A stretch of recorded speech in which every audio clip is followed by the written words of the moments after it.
Mehmood with the program Innovative Pakistan with Dr. Aftab.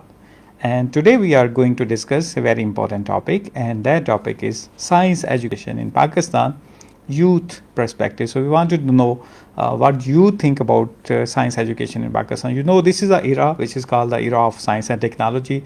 This is the era which is called the era of innovation, and we have to focus a lot about science and technology. We have to focus a lot about innovation because that's very, very important for the development of any country, and especially talking about Pakistan. So there is also a lot of focus these days about science education across the world, because the countries who are the leading country in the world, they had a focus on innovation, they had a focus on science and technology. If we take the example of America, they have the world class universities, and they had a lot of focus on science and technology. They have started different programs, the space programs, the internet program, the ICT, the AI, and everything that was started in the universities. If we talk about the other developed countries, if we talk about, for example, Singapore, they had a lot of focus, and the role of National University of Singapore is very important for the development of Singapore. If we talk about Korea and Brazil was once they were like heading in the same line, but now Korea is leading country in science and technology and innovation only because they had a focus on innovation, science and technology. And most recently, what China has done. So China has brought the best researchers. Those were the Chinese. They were working in different countries, and they brought them back. They opened the universities. They had a focus on science and technology. They had a focus on innovation. And now China is the second biggest economy in the world. If we talk about China, they have done the miracle, because till 1995, China was among the top 10 poorest countries in Asia. It's not in the world. They were among the top 10 poorest countries in Asia, and now China is the leading economy in Asia. So they are number one now in Asia. So this transformation, how this transformation happened, that was through science and technology, that was through innovation.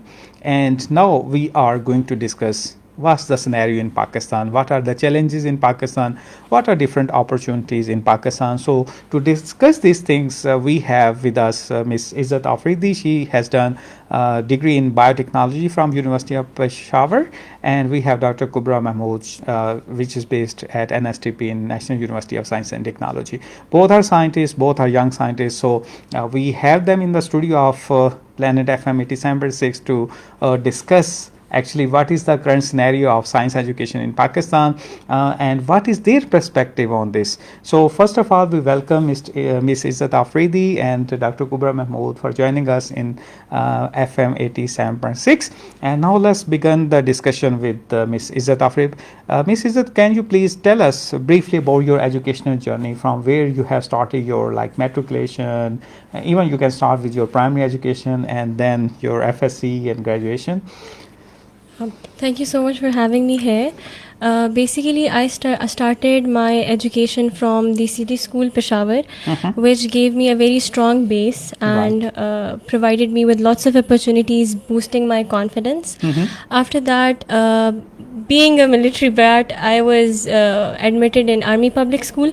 From there, I did my matriculation, and then I did my FSc from one of the top colleges of Peshawar, Jinnah College for Women, and then I did my bachelor's in science in biotechnology from University of Peshawar. Okay, excellent. So we know Dr. Kubra because she has joined us several times in the program at FM 87.6. So we know her background, but briefly, she has a degree of PhD. She is doctor in applied biosciences from National University of Science and Technology, and she was a student at Arid Agriculture University. She has been a student at Qaeda University, and also her PhD is from National University of Science and Technology. So she has the experience of working in different universities of Islamabad. So let's start with the topic.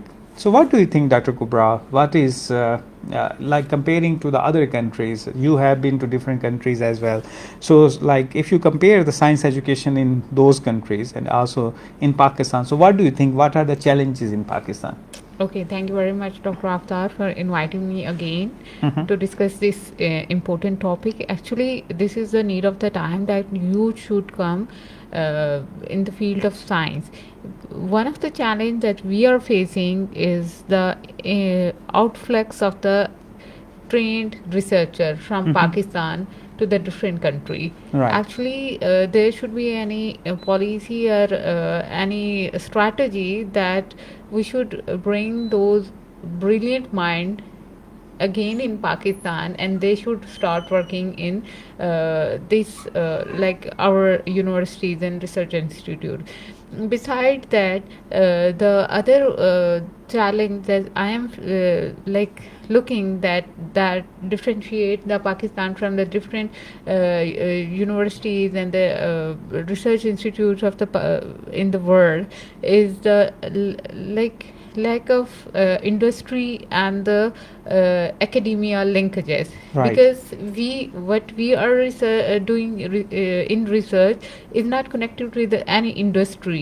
If we connect these research to the industry problems, we can solve many of the Pakistani problems that are under discussion of the different platform. We should encourage the industry to trust the researchers in the institutes, and similarly the researchers should trust the industry people. Right. They collaborate and go in a one alignment. So thank you very much for giving your perspective, Dr. Kubra. So coming to Miss Izat. So Izat, can you please tell us what was your overall experience being in the university? So you have spent very precious 4 years in the university. So what is your own feeling that how you have spent this time? What challenges were there? How we can improve the things? Exactly. Firstly, I would like to address one thing, that whenever you choose a field, especially related to science, so you're always a student left over from medicine. Right. I have seen a lot of my batchmates who just chose biotechnology because they cannot be doctors. Right. Firstly, we have to change this perspective that biotech, either it be biotech or microbiology or any science field, they're very rich fields. So when I got admission in biotechnology, I had a full research of my field. It was not that I wanted to do MBBS and I was not able to do, so that I choose biotechnology. I chose biotechnology because I wanted to do biotechnology. Excellent. So from the very first semester, I was very keen about it. I used to be serious about every topic they teach and every technique I learn. So one of the greatest disappointments, I would say, I faced were that I learned each and every technique, but in theory. Right. We don't have those practical experiment facilities that we conduct those experiments and we do projects.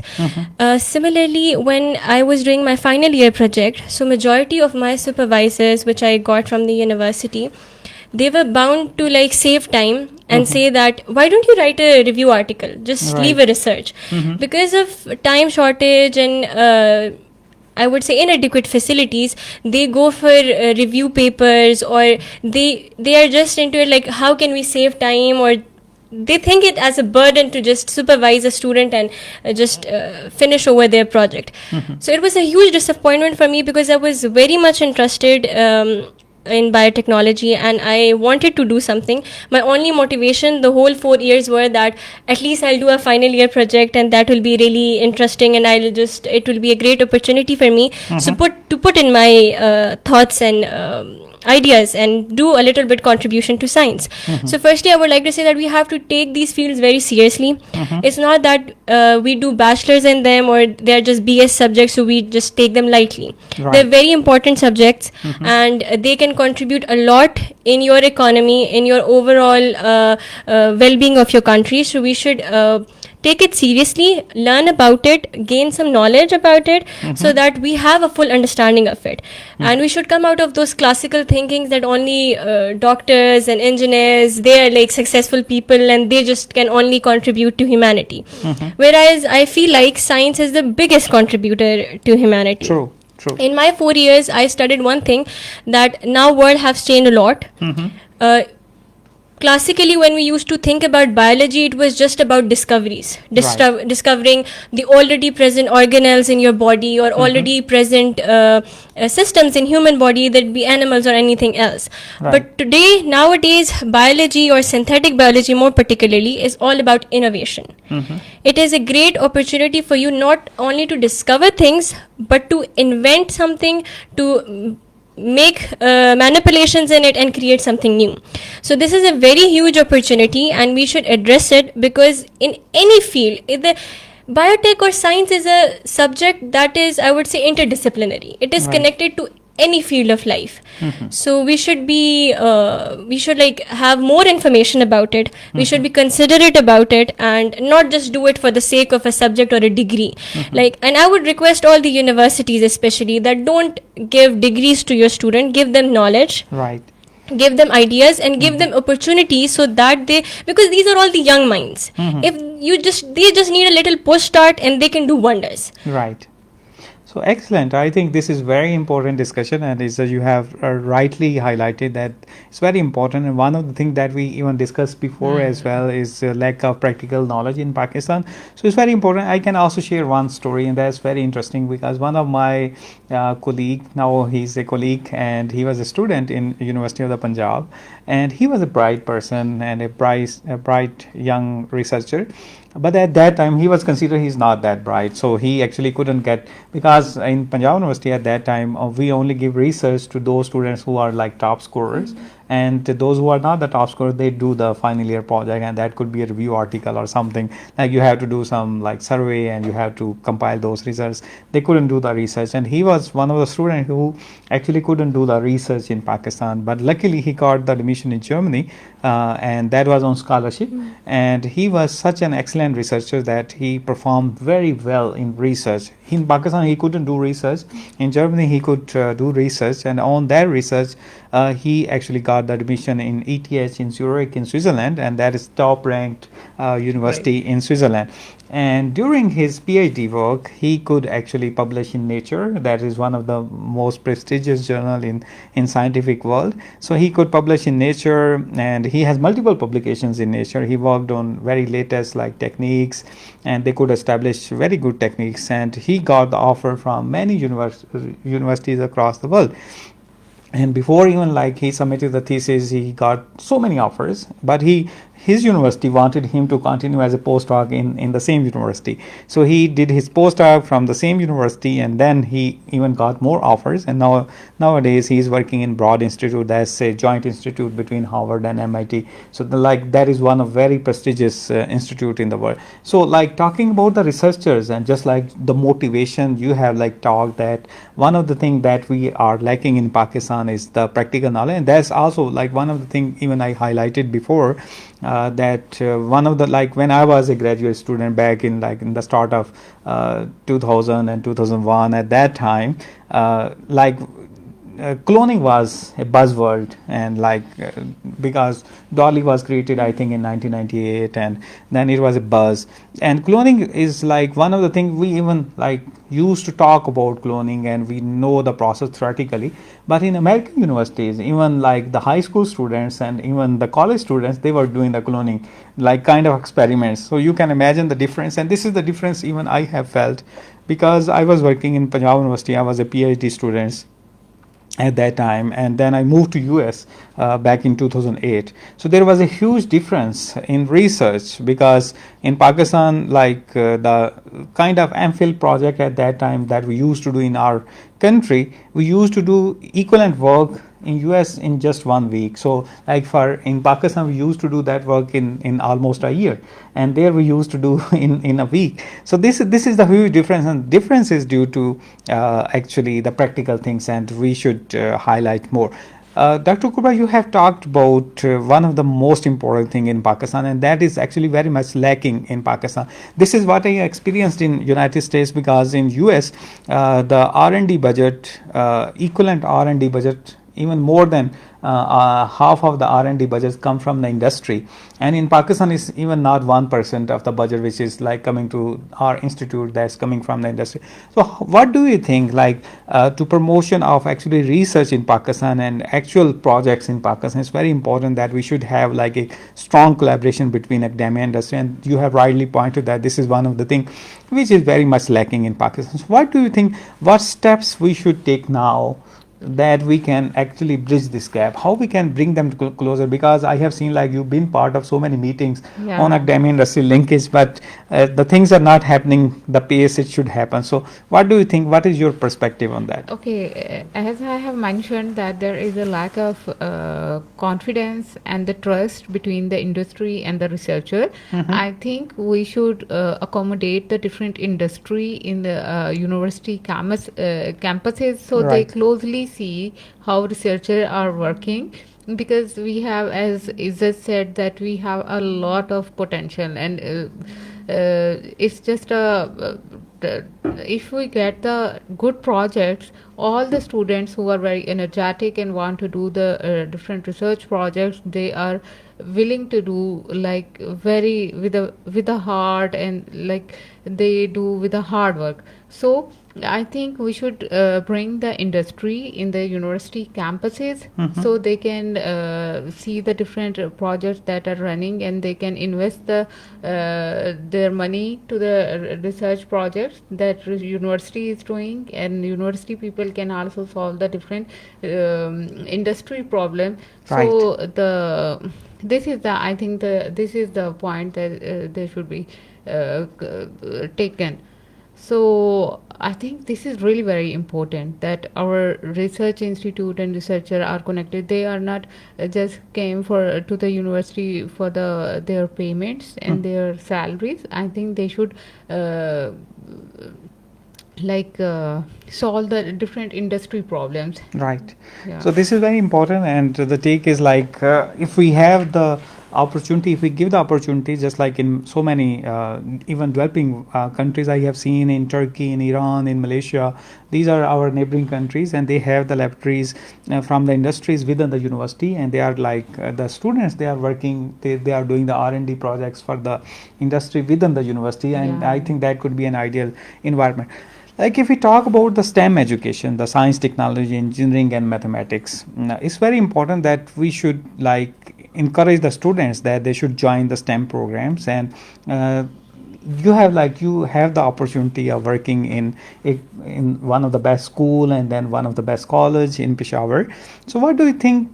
How we can like so many other schools, if we talk about like the other cities, like Peshawar is one of the it's a big city, it's the capital of the province. If we talk about the like other cities, if we talk about, for example, Bannu, if we talk about Lucky Marwat, if we talk about like other you are originally from Daradam Kale, so places like that. Exactly. So how we can actually encourage, how we can have a better education and the science education in those remote and schools and areas. Exactly. This is a very concerning thing, I would say, because I see many people in my village who travel from Dara to Peshawar just so they could attend good schools Right. and good colleges and good universities. So I feel like we should not leave these areas underprivileged. We should like focus on these areas, because there's so many talented hidden gems present there, that when I see them, I see that confidence in them,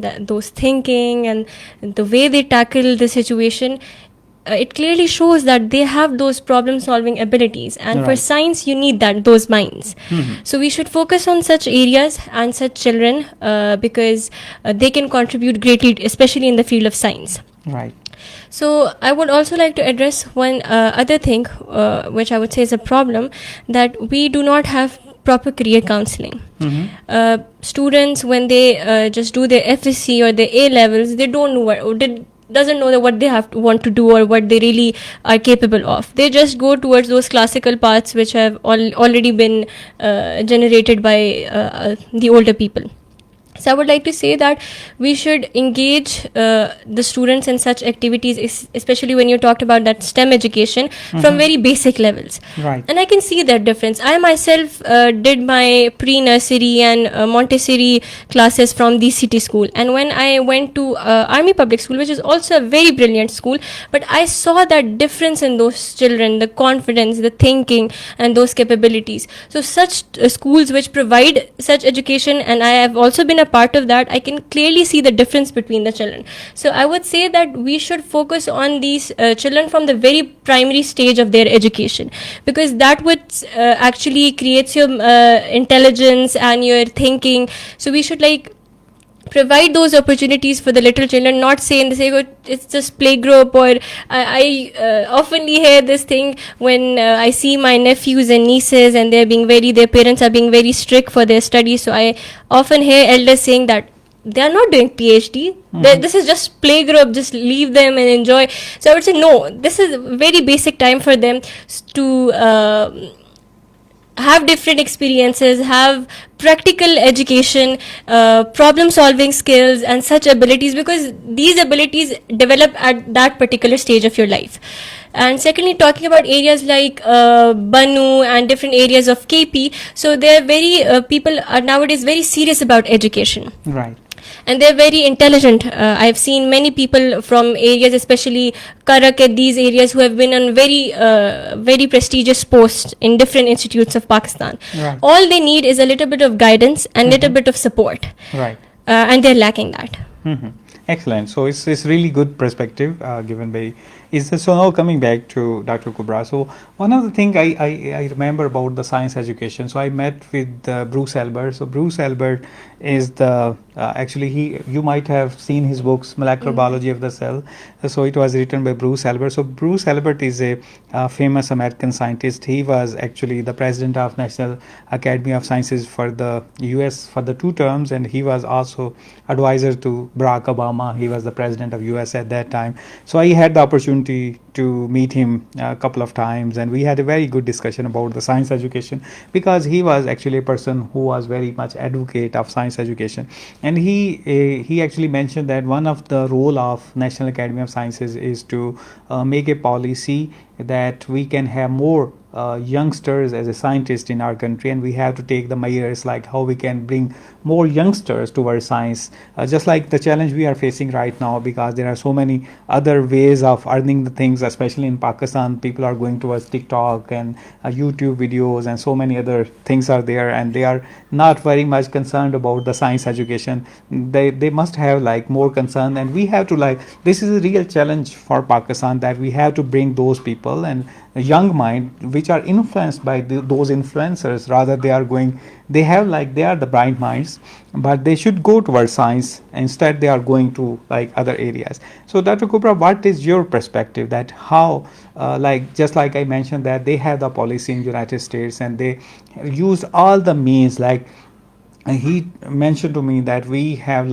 there are so many sci-fi movies only to influence the young minds that this is science, this is the future of science, and they should go towards science. So lot of public debate, lot of TV programs, lot of movies were made only so we can influence the minds of the people that science has a great career. And this is not happening actually in Pakistan. So how we can bring more people, bring more young scientists, young minds towards science? Yeah, this is really, I can say that this is the dilemma of the time, that we are not using that bright minds to solve the problems. So if we start engage the young minds to the, actually this will start from the universities, because universities are the places, because we don't have that much budgets in the films and the TV and that electronic media, that we can make that level of movies.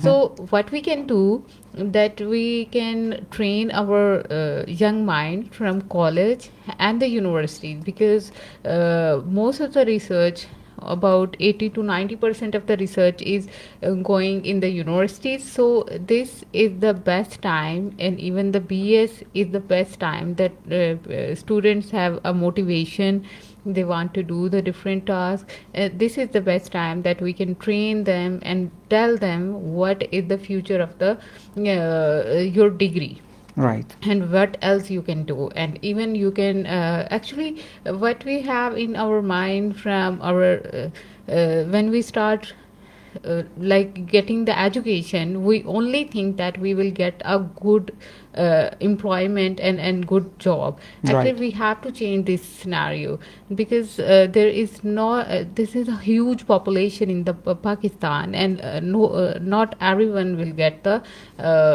job. So we have to change that perspective of the young people, that you can go to the entrepreneurship and you can do the thing by yourself. And I think this training will be given at the should be given at the university level, especially at the BS level, because at that stage students decide whether they have to go into the industry or do their whatever career they want to choose.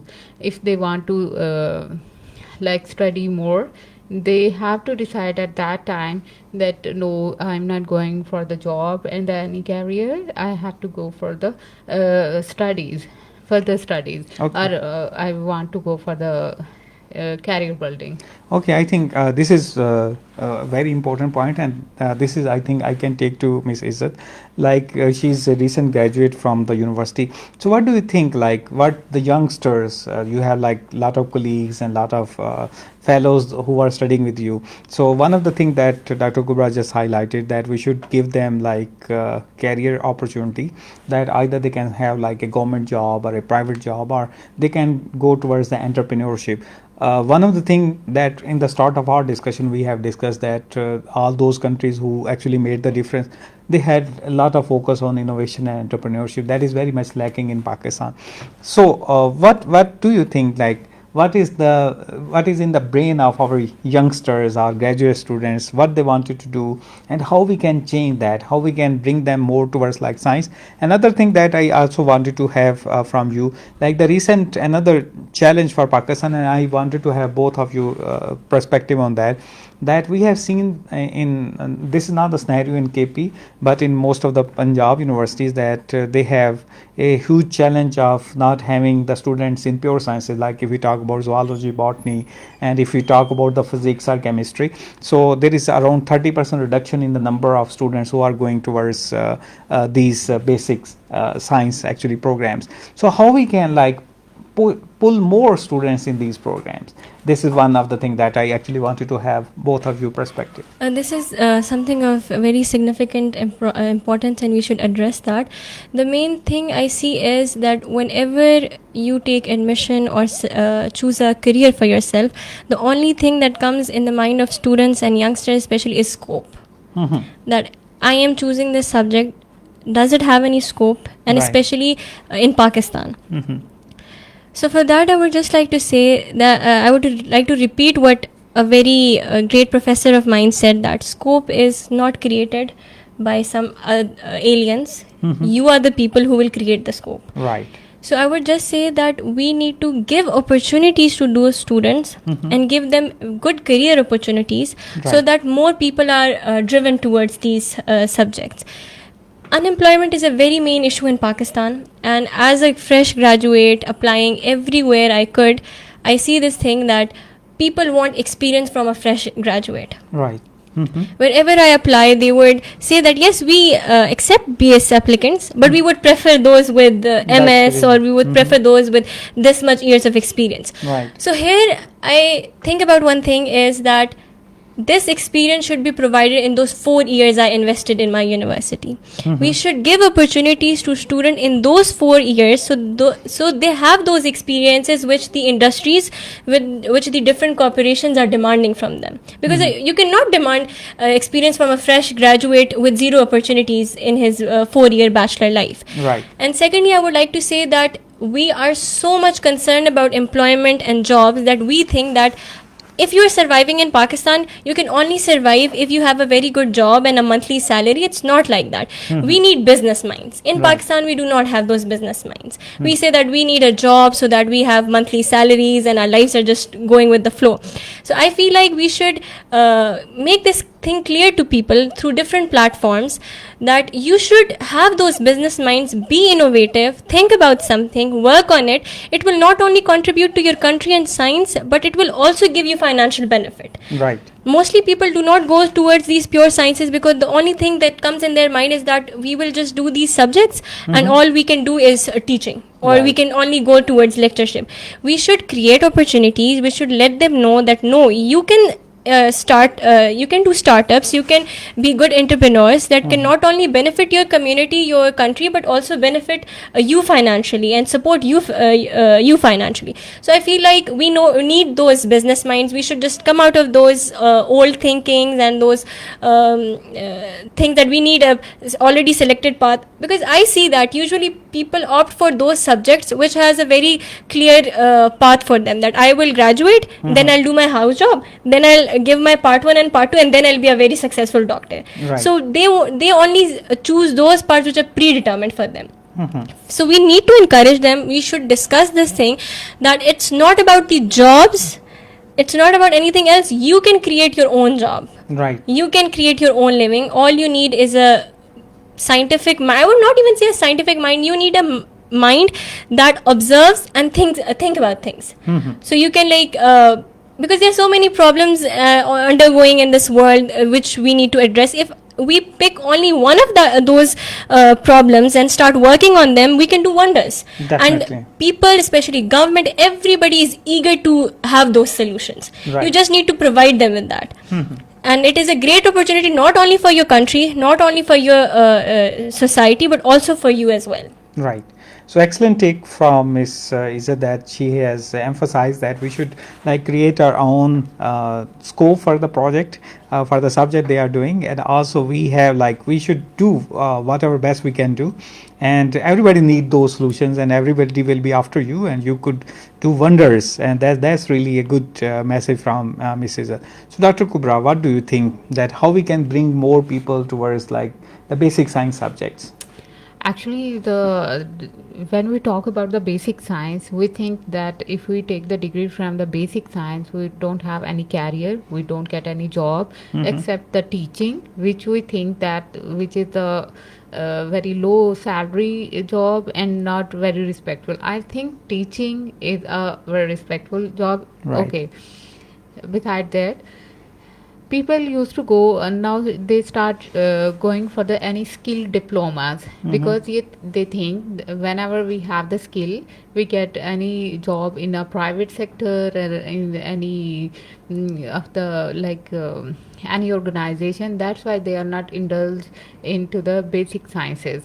Actually, this is what I was telling, that we have to tell the students in their college level and in the start of their BS degree that they should know that what could be the benefits of these basic sciences, because all of our environment is like combination of these sciences. If we get out from this studio, everything is related to science. Right. Even if we go, if we are walking on the street, we see the different problems like waste material, there are many mosquitoes, people are sick, and all that. All these are related to the basic science. Right. If we tell the students, and there should be a career consultancy in their college, that they know that these problems are actually the opportunities,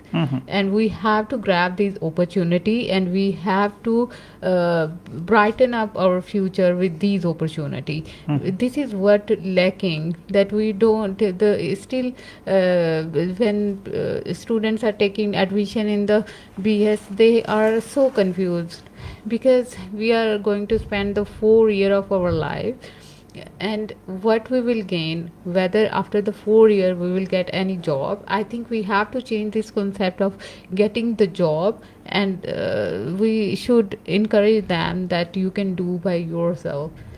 By solving even a little problem can make a one industry. Okay. Another thing that I really wanted to have both of you, your opinion and perspective is, one of the professor in United States, and he was asked that what is like a recipe for the progress of the US? What is the secret thing that the US had and that no other country could have? And then he mentioned that it's not the research laboratories or anything that the US has. He has mentioned that one of the visa program that actually attract the best talents from the world is the secret recipe for the success of United States. So US actually attract the best brains from the world and they work in the United States.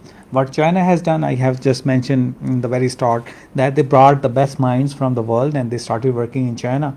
And China is now the leading country in the world. And this is what Korea has done. This is what Singapore has done. So they actually train their best mind. They have utilized their best abilities. And this is how they actually made a transformative role. What is real challenge for Pakistan is if we have the best researchers, they usually move out of country. I know, like even recently what happened in National University of Science and Technology, there are so many researchers actually who left the university. That's the number one university in Pakistan, and they left the university and they went abroad. And this is the true for the youngsters, for our young minds, just like you have done your graduation. And every dream of every graduate is to move out of the country. So when we, like, this is called like the brain drain, that is actually happening in Pakistan. And I was like listening one of the interview from Aga Khan University, one of the Professor Wase, he is actually a neurologist, and he was saying that we have like if we compare the Pakistani neuroscientist and neurologist, there are more Pakistani neurologists in United States than actually in Pakistan. So we have a huge population and we don't have those much neurologists in Pakistan as much the Pakistani based neurologists they are working in the United States. So this is a real challenge for our country. So I wanted to have both of you's like perspective on this, how we can actually stop this brain drain and how we can have a brain gain. The best brains are there in the world. They are Pakistani. They are doing wonderful job. I have seen like Pakistani researchers. They are leading the laboratories in the world. I have seen so many Pakistani researchers leading the laboratories in Europe, in US. They are at the key positions. Some are even the vice chancellors. Some are the rectors of the universities. So they are the best. Definitely, they are proving their best to be in the Western world. So how we can like the two things. One is how we can stop the brain drain from Pakistan, how we can retain the best minds in Pakistan. Another is how we can have a brain gain, how we can bring back those researchers who are in different countries and who could serve. So what is your, like, you are the young researcher, so what is your own perspective on that? My thinking basically is that you have to value those people so that they value you. You have to create opportunities for them so that they don't feel like, I have seen most of the people who leave Pakistan and go abroad in any field, the main thing is that we don't want to waste ourselves. Right. We have done so much effort and we don't want to, we want to benefit the world and also get benefit from them. Right. So firstly, we need to create those opportunities for them and let them know that you guys are very valuable. You're valuable to our country and your country needs you more than the other countries. Right. Because the very first, I would say, right a person has is its nation, its country. And we get that from our religion as well, that loving your country and working for it is something of great importance. Right. So for that, you need to first value those people. We don't value these people. We don't value these young scientists or these young entrepreneurs. They don't get their facilities. They have no support. So then they go and search for those people who value them, who value their ideas. I would like to share an incident that we met a businessman at the conference in Pakistan Academy of Sciences, and he was working on fertilizers and stuff, and we were very amazed by his ideas and the work he did and he do. So I just took his perspective that what's the contribution of your country or the institutes? So he said, zero. I have zero contribution. I am not even allowed to test my products in those laboratories. Right. And the other thing is that we have so high standards that we do not even give them leverage on that. You know, you don't come in this category, you do not fit in this category, your product is failed. Right. We do not accept your product. So we need to be a bit lenient in this matter, so that we have different ideas, because Pakistan is facing many national and many scientific problems as well. And to address those problems, you need those people. So when you need some people and when you need those ideas, so you should value them, you should give importance to them, you should make things easier for them so that they could come and portray those ideas. I have seen in many countries programs like Shark Tank, and once we also had in Pakistan New Pakistan startup program. So we should conduct such programs so that these investors, they are linked to those people who have incredible ideas, but they do not have those opportunities, or they do not have those financial they are not financially capable to support their ideas. So we should create a bridge between those people, so that instead of these people leaving our country and giving benefit to other countries, they would stay here in Pakistan and they would give benefit to their own country. Because we cannot deny the fact that not only in Pakistan but all over the world, things are getting very expensive. There's a lot of poverty and everybody is struggling to support his or her family. So we should take advantage of this thing, provide them with opportunities, help them, connect them with different industrialists and people, so that they could get benefit from it, and as a result you will also get their benefit from their ideas. So we just need to finish this communication gap. And I'm sure I'm sure about this thing, because even my siblings who are abroad, they are like waiting for opportunities in Pakistan. They're waiting that when will Pakistan provide them with opportunities, so they leave these countries and come back to their homeland. Because I don't think so anyone would be happy living far away from their countries. But what we need to do is provide them with those opportunities, make them feel that no, your ideas, your life, your education, it is very precious to us, and we need these knowledge. We need your initiatives and ideas. So I feel like we have to create a bridge between these policy makers, between different investors and these different startup programs. Excellent. So the perspective of Miss Izat is we have to value them and we have to provide them the right environment, and people are ready to serve back in their country and they will love to do it. So Dr. Kubra, you have like a very good interaction of those people who are actually working abroad and also those who are working in Pakistan, and you have quite a good experience of like interacting with those people. So what is your like take on this thing, that how we can stop the brain drain and how we can have a brain gain? Actually, people go abroad for their brighter future, and what they see in their brighter future, that they have the more like money, they have the better life standard and everything. They think of a better future. I think we can bring those brain back to the Pakistan by giving them a very good incentive. Actually, when we give them incentive, they give back our country a very good contribution. That will go in generations to generations. So giving them a good life and the good incentive is not a bad deal.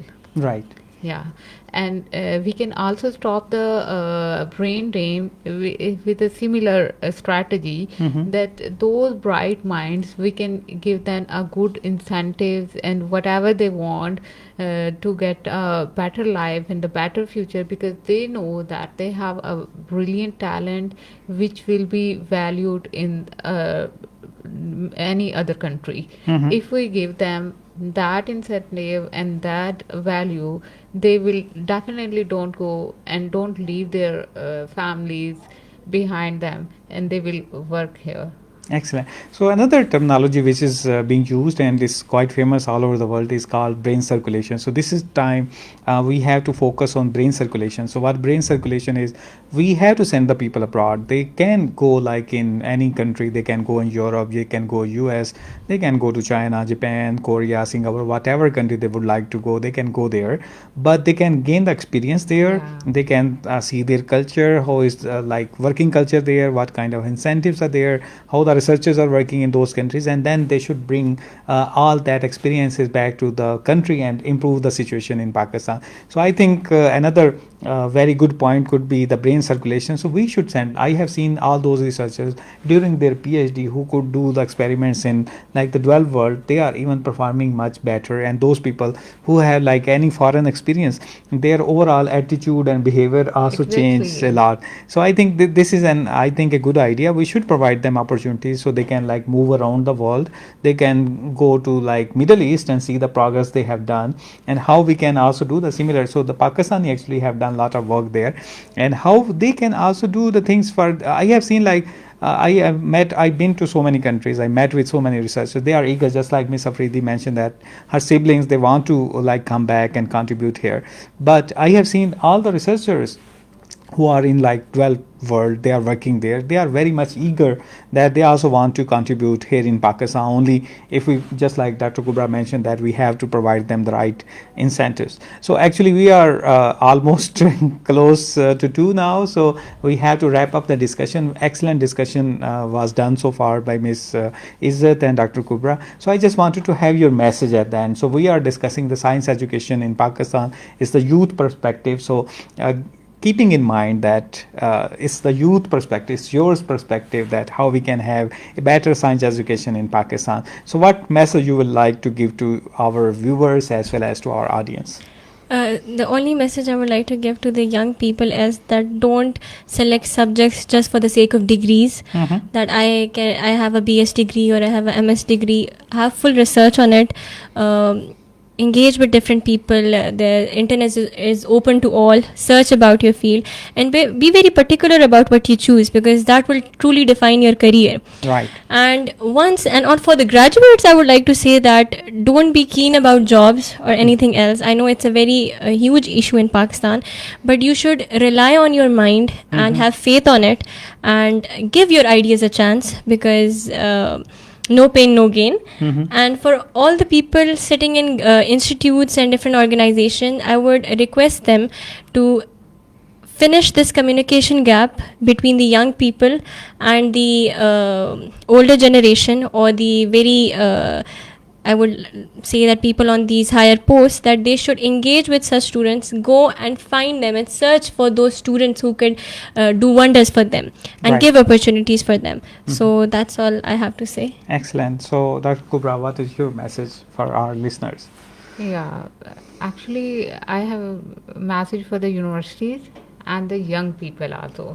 I think university should, there is a department or any course should be there that tell them what are their future importance of their degree.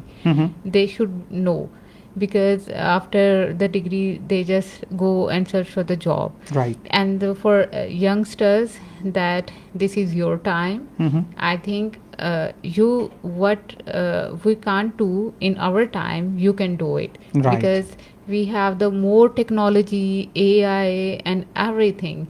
So you can do wonder if you want, if you get some encouragement and believe on yourself. So excellent message by Dr. Kubra as well, that this is the era, we have a lot of opportunities now. There are so many, like you can get the technical support, you can get the mentorship. Only it's up to you now, that if you are willing to do something, world is in favor of you and you can do the wonders. And excellent message by Miss Izat, that there are so many things that we should focus on, and if we can focus, we can also do the wonders. So with this, we are very much thankful to Dr. Kubra Mehmood from National University of Science and Technology and Miss Izat Afridi from University of Peshawar for joining us in studio of 87.6, and a very important discussion on a very important topic, that we have to promote science education in Pakistan. That's the need of the hour, that we have to invest more on science and technology and innovation. And if Pakistan has to move forward, there is a lot of need of investment in this area, because if we invest more in science and technology, if we invest more in innovation, Pakistan definitely can move very fast, and we will be, inshallah ta'ala, soon a developed countries in the world. So with this, we are once again thankful to all our listeners, our guests, and the team of FM 87.6 for giving us the opportunity to share this wonderful insight about science education in Pakistan. And if you have your story, if you are an innovator, if you are an entrepreneur, if you are doing wonders in Pakistan, do join us in the studio of 87.6 and we will highlight your story in the future. Thank you.